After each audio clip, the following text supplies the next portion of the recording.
या देवी सर्वभूतेषु शक्तिरूपेण संस्थिता नमस्तस्यै नमस्तस्यै नमस्तस्यै नमो नमः। जय माँ भगवती, जय माँ दुर्गा। नवरात्रि का चौथा दिन माँ कुष्मांडा को समर्पित माना जाता है। इस दिन माँ दुर्गा के चौथे स्वरूप कुष्मांडा माता की पूजा होती है। कुष्मांडा स्वरूप की पूजा साधना करने पर साधक के जीवन से जुड़े सभी कष्ट दूर हो जाते हैं। माँ कुष्मांडा की 8 भुजाएं हैं, इसलिए ये अष्टभुजा देवी के नाम से भी जानी जाती हैं। संस्कृत भाषा में कुष्मांड कुम्हड़े को कहा जाता है और इन्हें कुम्हड़ा विशेष रूप से प्रिय है। माँ के हाथों में कमंडल, धनुष, कमल, पुष्प, अमृत कलश, गदा और चक्र सुशोभित है। इसके साथ ही माँ जपमाला भी रखती हैं। माँ कुष्मांडा सिंह की सवारी करती हैं। ऐसी मान्यता है कि देवी कुष्मांडा रोग दूर करने वाली है। जब देवी प्रसन्न होती हैं, तो वे भक्तों को यश, बल व धन से समृद्ध कर देती हैं। नवरात्रि के चौथे दिन देवी कुष्मांडा का आशीर्वाद पाने के लिए सुबह उठे और स्नान आदि के बाद उगते हुए सूर्य को अर्घ्य दे। इसके बाद मंदिर की जगह को साफ करें और माँ कुष्मांडा की तस्वीर एक चौकी को ईशान कोण में स्थापित करें। चौकी पर लाल रंग का कपड़ा बिछाएं। पूजा के स्थान को गंगा जल से पवित्र करें। माँ के सामने शुद्ध देसी घी का दीपक जलाएं और उनकी विधि विधान से पूजा करें। भगवती कुष्मांडा को फल, फूल, धूप, भोग आदि अर्पित करें। माँ को भोग में आमतौर पर हलवा, मालपुआ और दही का भोग लगाएं। ऐसा कहा जाता है कि माँ को मालपुआ बहुत पसंद है। फिर माता के मंत्रों का जाप करें और पूजा के अंत में देवी भगवती की आरती करें। सभी को प्रसाद बांटने के बाद स्वयं भी प्रसाद ग्रहण करें। ऐसी मान्यता है कि माता कुष्मांडा का प्रिय रंग नारंगी है, इसलिए इस दिन नारंगी रंग के कपड़े पहने और माँ को खुश करें। हिंदू धार्मिक मान्यता के अनुसार कुष्मांडा माता की साधना से साधक के भीतर जीवनी शक्ति का संचार होता है। माता के इस पावन स्वरूप की साधना करने से साधक हमेशा निरोगी बना रहता है, उसकी आयु में वृद्धि होती है। एक समय की बात है, बृहस्पति जी ब्रह्मा जी से कहते हैं कि हे ब्राह्मण, आप अत्यंत बुद्धिमान, सर्वशास्त्र और चारों वेदों को जानने वालों में से सबसे श्रेष्ठ हो। हे प्रभु, कृपया कर मेरा कथन भी सुनिए। चैत्र व आश्विन माह के शुक्ल पक्ष में नवरात्र का व्रत व उत्सव क्यों किया जाता है? इस व्रत का क्या फल मिलता है? पहले इस व्रत को किसने किया था? बृहस्पति जी का कथन सुनकर ब्रह्मा जी बोले, हे बृहस्पति, तुमने बहुत ही अच्छा प्रश्न किया है। जो मनुष्य मनोरथ पूर्ण करने वाली दुर्गा महादेवी, सूर्य और नारायण का ध्यान करते हैं, वे मनुष्य धन्य हैं। नवरात्र का ये पर्व संपूर्ण कामनाओं को पूरा करने वाला है। ब्रह्मा जी आगे कहते हैं, हे बृहस्पति, जिसने सबसे पहले इस नवरात्र महाव्रत को किया है, उसका पवित्र इतिहास मैं तुम्हें सुनाता हूँ। तुम इसे ध्यान पूर्वक सुनो। ब्रह्मा जी कहते हैं, एक नगर था जिसका नाम पीठत था। उसमें अनाथ नाम का एक ब्राह्मण निवास करता था। वे भगवती दुर्गा का अनन्य भक्त था। संपूर्ण सद्गुणों से युक्त एक कन्या ने उसके यहाँ जन्म लिया, मानो ब्रह्मा की सबसे पहली रचना हो वो। उसका नाम सुमति रखा गया। सुमति अपनी सहेलियों के साथ ऐसे बड़ी होने लगी जैसे शुक्ल पक्ष में चंद्रमा की कलाएं बढ़ रही हों। सुमति के पिता नियम से प्रतिदिन दुर्गा की पूजा तथा हवन किया करते थे और उस समय सुमति भी वहां उपस्थित रहा करती थी। एक दिन सुमति अपनी सहेलियों के साथ खेल में मगन हो गई और भगवती के पूजन में शामिल नहीं हुई। उसके पिता को सुमति पर बहुत क्रोध आया और क्रोध में आकर कहने लगा कि हे दुष्ट पुत्री, आज तुम भगवती के पूजन में शामिल नहीं हुई, इसलिए मैं तुम्हारा विवाह किसी कुष्ठी व दरिद्र मनुष्य से कर दूंगा। पिता की बातों से पुत्री को कष्ट पहुंचा और कहने लगी कि हे पिता, मैं आपकी पुत्री हूँ और आपके ही अधीन हूँ, इसलिए आप मेरा विवाह जिस किसी से भी कराना चाहें करा सकते हैं, क्योंकि होना तो वही है जो मेरे भाग्य में लिखा है। मुझे तो भाग्य पर पूर्ण विश्वास है। सुमति कहती है कि मनुष्य कितने मनोरथों को पूरा करना चाहता है, लेकिन होता तो वही है जो भाग्य विधाता भाग्य में लिख कर देते हैं। जो जैसा कर्म करता है उसको फल भी उन कर्मों के अनुसार ही मिलते हैं। मनुष्यों के हाथ में केवल कर्म करना लिखा है और उसका फल देना भगवान के हाथ में होता है। अपनी कन्या के मुख से ये निर्भयपूर्ण बातें सुनकर ब्राह्मण का क्रोध बढ़ जाता है और अपनी पुत्री का विवाह एक कुष्ठी रोगी से करा देता है और कहता है कि अब जाओ और अपने कर्म का फल भोगो। मैं भी देखता हूँ कि तुम भाग्य के भरोसे रहकर कैसे जीवन यापन करती हो। पिता के वचनों को सुन सुमति मनन करने लगी कि मेरा दुर्भाग्य है कि मुझे ऐसा पति मिला, और अपने दुखों पर विचार करती हुई सुमति वन की ओर चल पड़ी। उस भयानक वन में कुशा पर रात बिताई। गरीब सुमति की हालत देखकर देवी भगवती उसके पूर्व के पुण्य को देखती हुई उसके सामने प्रकट होती हैं और कहती हैं, हे दीन ब्राह्मणी, मैं तुम पर प्रसन्न हूँ। तुम जो चाहो वे वर मांग सकती हो, मैं तुम्हें सब कुछ दूंगी। भगवती दुर्गा के वचन सुनकर सुमति कहने लगी, देवी आप कौन हैं जो मुझ पर प्रसन्न है? अपनी दीन दृष्टि से आप मुझे कृतार्थ करें। ब्राह्मणी की बात सुनकर देवी कहने लगी कि मैं आदि शक्ति हूँ, मैं ही ब्रह्मा, विद्या और सरस्वती हूँ। प्रसन्न होने पर मैं प्राणियों को दुख को दूर कर उन्हें सुख प्रदान करती हूँ। मैं तुझसे तेरे पूर्व पुण्यों के कारण प्रसन्न हूँ। देवी कहती हैं कि तुम पूर्व जन्म में निषाद की पत्नी थी और अत्यधिक पतिव्रता थी। एक दिन तेरे पति निषाद ने चोरी की और इस चोरी में निषाद के साथ सिपाहियों ने तुम्हें भी पकड़ लिया। तुम दोनों को जेल में बंद कर दिया गया और भोजन भी नहीं दिया गया। उन दिनों तुमने ना कुछ खाया और ना ही कुछ पिया। इस प्रकार 9 दिन तक नवरात्र का व्रत संपूर्ण हो गया। भगवती बोली कि हे देवी, उन 9 दिनों के व्रत के प्रभाव से मैं प्रसन्न हूँ और तुम्हें मनोवांछित वस्तु देना चाहती हूँ। तुम जो चाहे मांग सकती हो।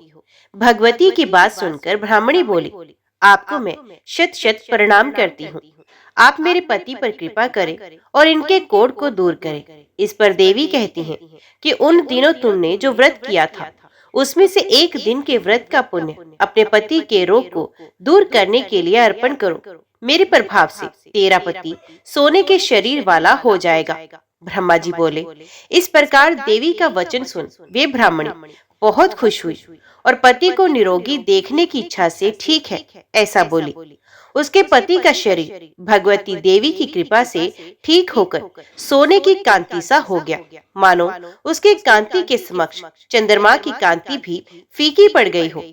पति की मनोहर देह को देखकर ब्राह्मणी देवी को अति पराक्रम वाली समझकर स्तुति करने लगी और बोली, हे दुर्गे, आप दुखों को दूर करने वाली, तीनों लोकों के कष्ट हरने वाली, दुखों का निवारण करने वाली, रोगी को निरोगी करने वाली, प्रसन्न होने पर मनोवांछित फल देने वाली और दुष्ट मनुष्यों का नाश करने वाली हो।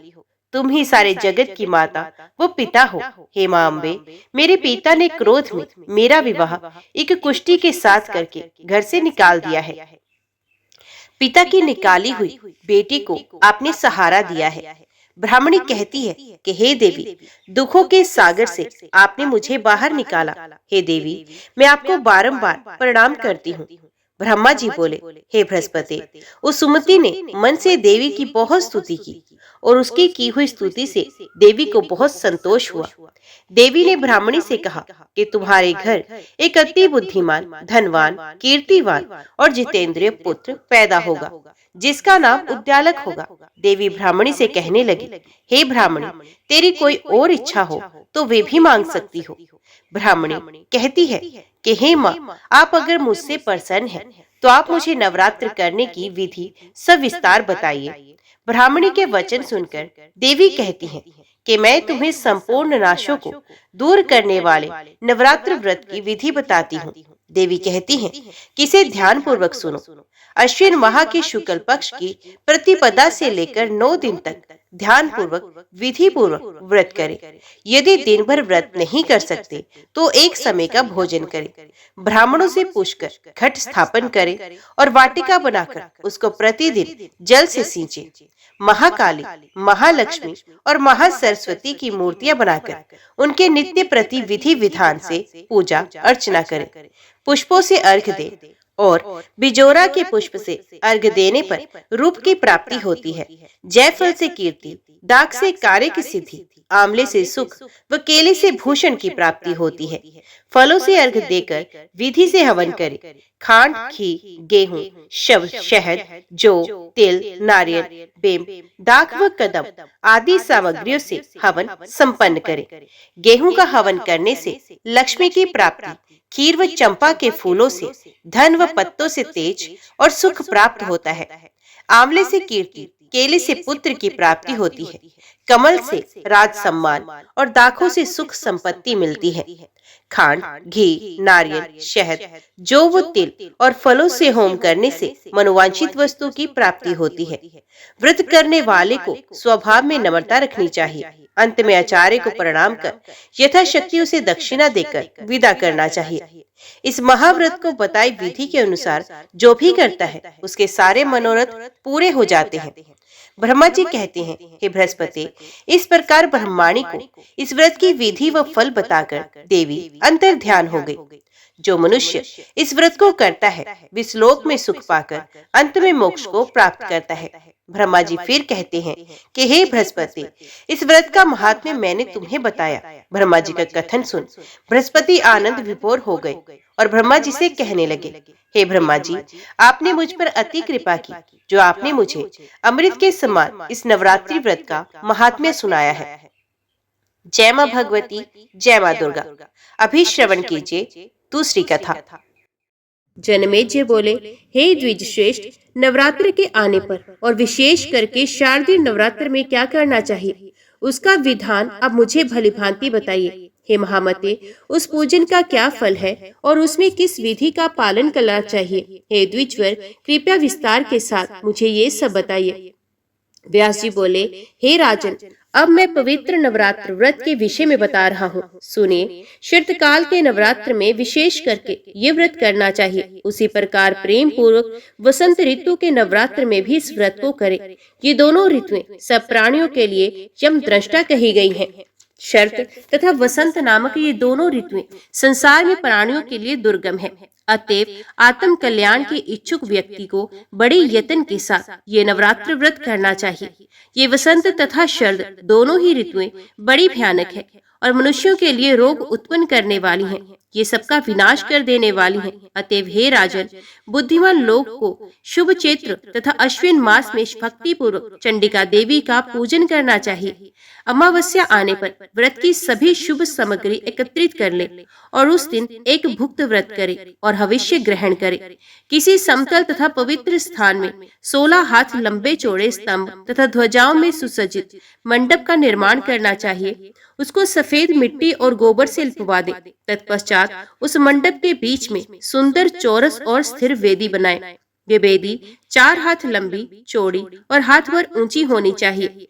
पीठ के लिए उत्तम स्थान का निर्माण करें और तथा विविध रंग के तोरण लटकाएं और ऊपर चांदनी लगवानी चाहिए। रात्रि में देवी का तत्व जानने वाले सदाचारी संयमी और वेद वेदांग के पारंगत विद्वान ब्राह्मणों को आमंत्रित करके प्रतिपदा के दिन प्रातः काल नदी, नद, तड़ाग, बावली, कुआं अथवा घर पर ही विधिवत स्नान करें। प्रातः काल के समय नित्य क्रम करके ब्राह्मणों को वर्ण कर उन्हें मधु पर तथा अर्घ्य पादम आदि अर्पण करें। अपनी शक्ति के अनुसार उन्हें वस्त्र, अलंकार आदि प्रदान करें। धन रहते हुए इस काम में कभी कृपणता न करें। संतुष्ट ब्राह्मणों के द्वारा किया हुआ कर्म समय प्रकार से परिपूर्ण होता है। देवी का पाठ करने के लिए 9, 5, 3 अथवा 1 ब्राह्मण बताए गए हैं। देवी भागवत का पारायण करने के कार्य में किसी शांत ब्राह्मण का वर्ण करें और वैदिक मंत्रों से स्वसित वाचन कराएं। वेदी पर रेशमी वस्त्र से आच्छादित सिंहासन स्थापित करें। उसके ऊपर 4 भुजाओं तथा उनमें आयुधों से युक्त देवी की प्रतिमा स्थापित करें। भगवती की प्रतिमा रत्नमय भूषणों से युक्त, मोतियों के हार से अलंकृत, दिव्य वस्त्रों से सुसज्जित, शुभ लक्षण संपन्न और सौम्य आकृति की हो। वे कल्याणमयी भगवती शंख चक्र गदा पद्म धारण किए हुए हों और सिंह पर सवार हों, अथवा 18 भुजाओं से सुशोभित सनातनी देवी को प्रतिष्ठित करें। भगवती की प्रतिमा के अभाव में नवार्ण मंत्र युक्त यंत्र को पीठ पर स्थापित करें और पीठ पूजा के लिए पास में कलश भी स्थापित करें। वे कलश पंच पल्लव युक्त वैदिक मंत्रों से भली भांति संस्कृत उत्तम तीर्थ के जल से पूर्ण और स्वर्ण तथा पंचरत्न में होना चाहिए। पास में पूजा की सब सामग्रियां रखकर उत्सव के निमित्त गीत तथा वाद्यों की ध्वनि में करानी चाहिए। हस्त नक्षत्र युक्त नंदा प्रतिपदा तिथि में पूजन श्रेष्ठ माना गया है। हे राजन, पहले दिन विधिवत किया हुआ पूजन मनुष्यों का मनोरथ पूर्ण करने वाला होता है। सबसे पहले उपवास व्रत, एक भुक्त व्रत अथवा नक्त व्रत, इनमें से किसी एक व्रत के द्वारा नियम करने के पश्चात ही पूजा करनी चाहिए। पूजन के पहले प्रार्थना करते हुए कहें, हे माता, मैं सर्वश्रेष्ठ नवरात्र व्रत करूंगा। हे देवी, हे जगदम्बे, इस पवित्र कार्य में आप मेरी संपूर्ण सहायता करें। इस व्रत के लिए यथाशक्ति नियम रखें। उसके बाद मंत्रोच्चारण पूर्वक विधिवत भगवती का पूजन करें। चंदन, अगरू, कपूर तथा मंदार, करंज, अशोक, चंपा, कनेल, मालती, ब्राह्मी आदि सुगंधित पुष्पों, सुंदर बिलपत्रों और धूप दीप से विधिवत भगवती जगदम्बा का पूजन करना चाहिए। उस अवसर पर अर्घ्य भी प्रदान करें। हे राजन, नारियल, बिजोरा, नींबू, दाडिम, केला, नारंगी, कटहल तथा बिलपत्र आदि अनेक प्रकार के सुंदर फलों के साथ भक्ति पूर्वक अन्न का नैवेद्य एवं पवित्र बलि अर्पित करें। होम के लिए त्रिकोण कुंड बनाना चाहिए अथवा त्रिकोण के मान के अनुरूप उत्तम वेदी बनानी चाहिए। विविध प्रकार के सुंदर द्रव्यों से प्रतिदिन भगवती का त्रिकाल प्रातः, सायं, मध्याह्न पूजन करना चाहिए और गायन, वादन तथा नृत्य के द्वारा महान उत्सव मनाना चाहिए। व्रती नित्य भूमि पर सोए और वस्त्र, आभूषण तथा अमृत के सदृश दिव्य भोजन आदि से कुमारी कन्याओं का पूजन करे। नित्य एक ही कुमारी का पूजन करे अथवा प्रतिदिन एक एक कुमारी की संख्या के वृद्धि क्रम से पूजन करे अथवा प्रतिदिन दुगुने तिगुने के वृद्धि क्रम से, और या तो प्रत्येक दिन 9 कुमारी कन्याओं का पूजन करे। अपने धन सामर्थ्य के अनुसार भगवती की पूजा करे, किंतु हे राजन, देवी के यज्ञ में धन की कृपणता ना करे। हे राजन, पूजा विधि में 1 वर्ष की अवस्था वाली कन्या नहीं लेनी चाहिए, क्योंकि वे कन्या गंध और भोग आदि पदार्थों के स्वाद से बिल्कुल अनजान रहती है। कुमारी कन्या वे कही गई है जो 2 वर्ष की हो चुकी हो। 3 वर्ष की कन्या त्रिमूर्ति, 4 वर्ष की कन्या कल्याणी, 5 वर्ष की रोहिणी, 6 वर्ष की कालिका, 7 वर्ष की चंडिका, 8 वर्ष की शांभवी, 9 वर्ष की दुर्गा और 10 वर्ष की कन्या सुभद्रा कहलाती है। इससे ऊपर की अवस्था वाली कन्या का पूजन नहीं करना चाहिए, क्योंकि वे सभी कार्यों में निंदनीय मानी जाती हैं। इन नामों से कुमारी का विधिवत पूजन सदा करना चाहिए। अब मैं इन 9 कन्याओं के पूजन से प्राप्त होने वाले फलों को कहूँगा। कुमारी नाम की कन्या पूजित होकर दुख तथा दरिद्रता का नाश करती है। वे शत्रुओं का क्षय और धन, आयु तथा बल की वृद्धि करती है। त्रिमूर्ति नाम की कन्या का पूजन करने से धर्म, अर्थ, काम की पूर्ति होती है, धन धान्य का आगम होता है। जो राजा विद्या, विजय, राज्य तथा सुख की कामना करता हो, उसे सभी कामनाएं प्रदान करने वाली कल्याणी नामक कन्या का नित्य पूजन करना चाहिए। शत्रुओं का नाश करने के लिए भक्ति पूर्वक कालिका कन्या का पूजन करना चाहिए। धन तथा ऐश्वर्य की अभिलाषा रखने वाले चंडिका कन्या की समय अर्चना करनी चाहिए। हे राजन, सम्मोहन, दुख, दारिद्र्य के नाश तथा संग्राम में विजय के लिए शांभवी कन्या की नित्य पूजा करनी चाहिए। क्रूर शत्रु के विनाश एवं उग्र क्रम की साधना के निमित्त परलोक में सुख पाने के लिए दुर्गा नामक कन्या की भक्ति पूर्वक आराधना करनी चाहिए। मनुष्य अपने मनोरथ की सिद्धि के लिए सुभद्रा की सदा पूजा करे और रोग नाश के निमित्त रोहिणी की विधिवत आराधना करे। शिरस्तु इस मंत्र से अथवा किन्हीं भी श्रीयुक्त देवी यंत्र से अथवा बीज मंत्र से भक्ति पूर्वक भगवती की पूजा करनी चाहिए। जो भगवती कुमार के रहस्यमय तत्वों और ब्रह्मादि देवताओं की भी लीला पूर्वक रचना करती हैं, उन कुमारी का मैं पूजन करता हूँ। जो सत्व आदि तीनों गुणों से तीनों रूप धारण करती हैं, जिनके अनेक रूप हैं तथा जो तीनों कालों में सर्वत्र व्याप्त रहती हैं, उन भगवती त्रिमूर्ति की मैं पूजा करता हूँ। निरंतर पूजित होने पर जो भक्तों का नित्य कल्याण करती हैं, सब प्रकार की कामनाओं को पूर्ण करने वाली उन भगवती कल्याणी का मैं भक्ति पूर्वक पूजन करता हूँ। जो देवी संपूर्ण जीवों के पूर्व जन्म के संचित कर्म रूपी बीजों का रोपण करती हैं, उन भगवती रोहिणी की मैं उपासना करता हूँ। जो देवी काली कल्पांत में चराचर सहज संपूर्ण ब्रह्मांड को अपने में विलीन कर लेती हैं, उन भगवती कालिका की मैं पूजा करता हूँ। अत्यंत उग्र स्वभाव वाली, उग्र रूप धारण करने वाली, चंड मुंड का संहार करने वाली तथा घोर पापों का नाश करने वाली उन भगवती चंडिका की मैं पूजा करता हूँ। वेद जिनके स्वरूप है, उन्हीं वेदों के द्वारा जिनकी उत्पत्ति अकारण बताई गई है, उन सुखदायिनी भगवती शांभवी का मैं पूजन करता हूँ। जो अपने भक्तों को सर्वदा संकट से बचाती हैं, बड़े बड़े विघ्नों तथा दुखों का नाश करती हैं और सभी देवताओं के लिए दुर्जय हैं, उन भगवती दुर्गा की मैं पूजा करता हूँ।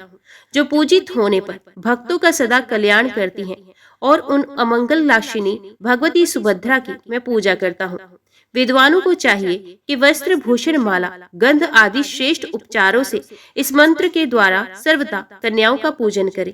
व्यास जी बोले, हे राजन, जो कन्या किसी अंग से हीन हो, कोढ़ तथा घाव युक्त हो, जिसके शरीर के किसी अंग से दुर्गंध आती हो और जो विशाल कुल में उत्पन्न हुई हो, ऐसी कन्या का पूजन में परित्याग कर देना चाहिए। जन्म से अंधी, तिरछी नजर से देखने वाली, कानी, कुरूप, बहुत रोम वाली, रोगी तथा रजस्वला कन्या का पूजा में परित्याग कर देना चाहिए। अत्यंत दुर्बल, समय से पूर्व ही गर्भ से उत्पन्न, विधवा स्त्री से उत्पन्न तथा कन्या से उत्पन्न, ये सभी कन्याएं पूजा आदि सभी कार्यों में सर्वथा वर्जित है। रोग से रहित, रूपवान अंगों वाली, सौंदर्यमयी, वर्ण रहित तथा एक वंश में अपने माता पिता से उत्पन्न कन्या की ही विधिवत पूजा करनी चाहिए। समस्त कार्यों की सिद्धि के लिए ब्राह्मण की कन्या, विजय प्राप्ति के लिए राजवंश में उत्पन्न कन्या तथा धन लाभ के लिए वैश्य वंश अथवा शूद्र वंश में उत्पन्न कन्या पूजन के योग्य मानी गई है। ब्राह्मण को ब्राह्मण वर्ण में उत्पन्न कन्या की, क्षत्रियो को भी ब्राह्मण वर्ण में उत्पन्न कन्या की, वैश्यों को ब्राह्मण, क्षत्रिय, वैश्य तीनों वर्णों में उत्पन्न कन्या की तथा शूद्र को चारों वर्णों में उत्पन्न कन्या की पूजा करनी चाहिए। शिल्प कर्म में लगे हुए मनुष्य को यथा योग्य अपने अपने वंश में उत्पन्न कन्याओं की पूजा करनी चाहिए। नवरात्र विधि से भक्ति पूर्वक निरंतर पूजा की जानी चाहिए। यदि कोई व्यक्ति नवरात्र पर्यंत प्रतिदिन पूजा करने में असमर्थ है तो उसे अष्टमी तिथि को विशेष रूप से अवश्य पूजन करना चाहिए। प्राचीन काल में दक्ष के यज्ञ का विध्वंस करने वाली महाभयानक भगवती भद्रकाली करोड़ों योगिनियों सहित अष्टमी तिथि को ही प्रकट हुई थी। अतः अष्टमी को विशेष विधान से सदा भगवती की पूजा करनी चाहिए।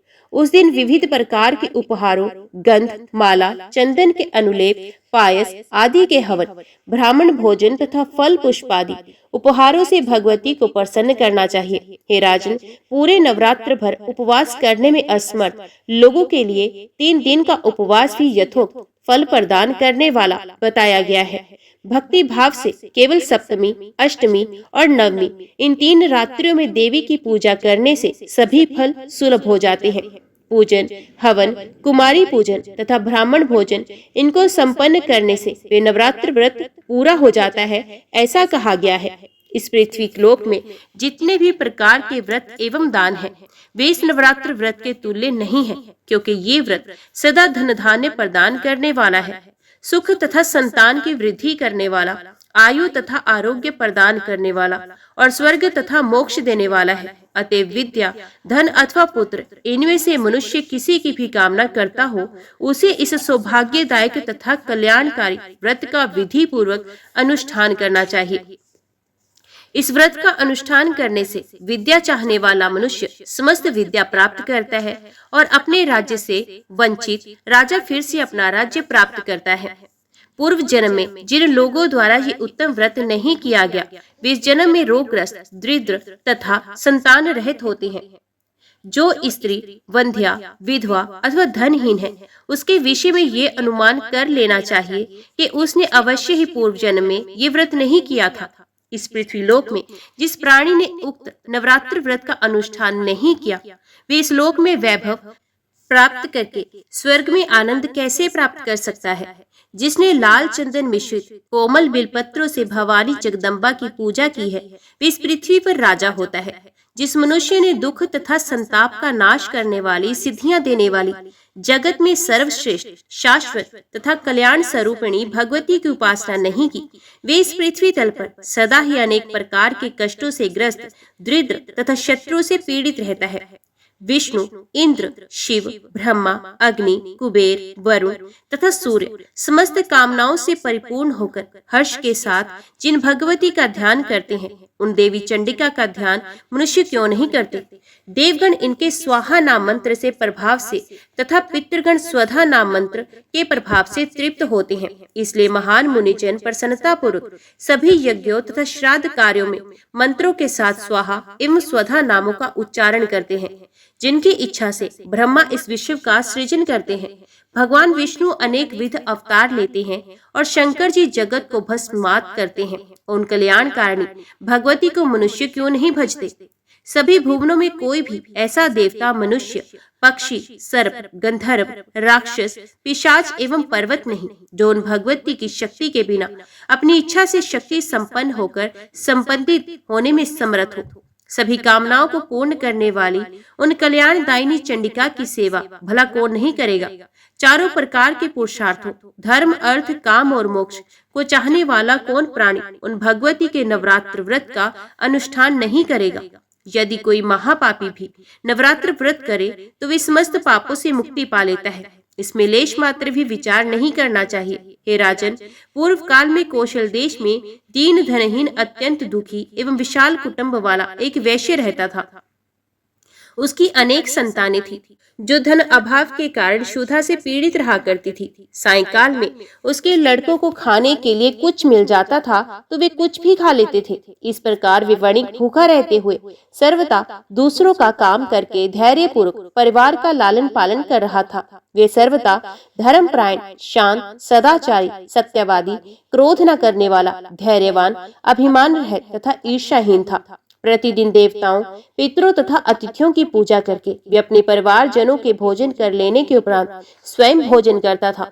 इस प्रकार कुछ समय बीतने पर गुणों के कारण सुशील नाम से ख्याति प्राप्त उस वणिक ने दरिद्रता तथा क्षुधा पीड़ा से अत्यंत व्याकुल होकर एक शांत स्वभाव ब्राह्मण से पूछा।